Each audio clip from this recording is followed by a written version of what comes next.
ఈ mothers day రోజున ప్రభువు వారు నీతో ఎందరితో సెలవిస్తున్న మాట, ప్రార్థన అనే రాయి మీ చేతిలో ఉంటే, విశ్వాసము అనే రాయి మీ చేతిలో ఉంటే, మీ హస్తములో ఉంటే, అబీమెలెకు లాంటి కష్టాలు ఎన్ని ఎదురొచ్చినా మీ ముందు అవి నిలబడనే. ఆమేన్. మీ గొప్ప స్థితి ముందు ఆ గొప్ప ఏమండి ఏవి కూడా నిలబడనే. ఆ రీతిగా ఆత్మీయ స్థితిలో కొనసాగాలి. ఆ రీతిగా ఆత్మీయ స్థితిలో నువ్వు ఎదగాలి.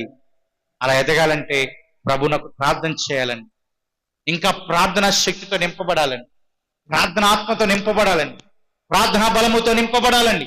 ధైర్యము కోల్పోకోకుండా, నిరీక్షణ కోల్పోకోకుండా, ధైర్యమును సమకూర్చుకుంటూ ప్రార్థనలో కొనసాగితే నీ కుటుంబానికి నీవు గొప్ప సైన్యముగా నిలబడతావండి. ఎవరు నా కుటుంబానికి సైన్యం అంటే యజమానుడు చెప్పాలి. మా యజమానురాలే